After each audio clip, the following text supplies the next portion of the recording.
Hello everyone, अहिले तपाईँ सन्चै हुनुहुन्छ होला। फेरि पनि अहिले तपाईँलाई मेरो नयाँ ब्लगमा स्वागत छ। आज म सेवा जान आँटेको छु। हिँडेर गर्मीले पुग्छु कि पुग्दैन जस्तो पो लाग्न थाल्यो। अब चाहिँ पुग्नु त पुग्नु आँट्यो, तर पनि पुरा टाढो लाग्दैछ गर्मी र घामले गर्दाखेरि। म तपाईँलाई दिदीको घरमा गएर देखाउँछु।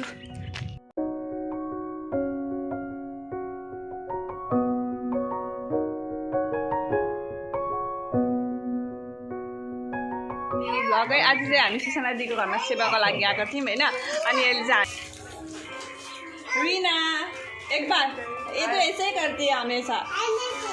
आंटी मेरो मम्मीको दिदी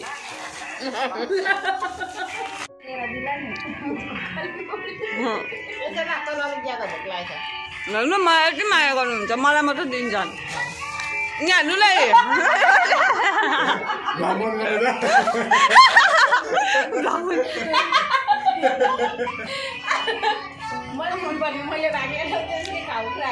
हाम्रो यस्तो चाहिँ रमाइलो, हामी यसरी रमाइलो गर्छौँ।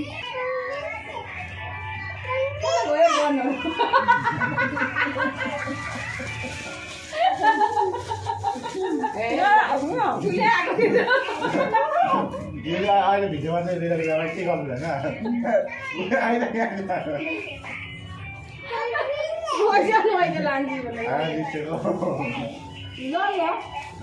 होइन साइड लगाउँदैछ के साइड लगाएको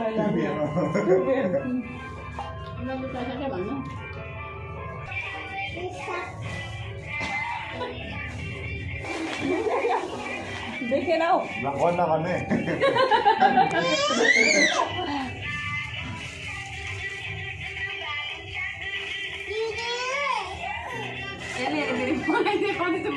तपाईँको घर थ्याङ्क यू कुनै न कुनै दिन मेरो भिडियो भाइरल हुन्छ त। मेरो भिडियो भाइरल गर्ने काम चाहिँ तपाईँहरूकै। यहाँ काम गर्नु हुँदैछ मेरो अङ्कलहरू। यता अर्को अङ्कल, उता दुईजना अङ्कल, यतापट्टि दिदी तिनवटा लागेर मनाएको छ।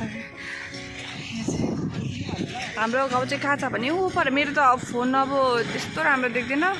यहाँ पर ब्रिज छ हो, नेपाल जाने ब्रिज त हो, त्यहाँ पर छ हाम्रो घर चाहिँ। मेरो घर चाहिँ माथि छ, त्यहाँ पर्छ। यो चाहिँ हाम्रो न्यू बस्ती, नयाँ गाउँ। Hello guys, thank you so much for watching my video. अनि तपाईँहरूको सपोर्टको लागि धेरै धेरै धन्यवाद छ। अनि अझै पनि तपाईँहरू मलाई सपोर्ट गर्दै जानु होला। अनि तपाईँ जतिजनाले मलाई सब्सक्राइब गर्नुभएको छैन उहाँहरू पनि सब्सक्राइब गरिदिनु होला। अनि मेरो भिडियोलाई लाइक गर्नु नबिर्सिनु होला। अनि आजको भिडियो कस्तो थियो कमेन्ट बक्समा बताइदिनु होला। By by guys, good night.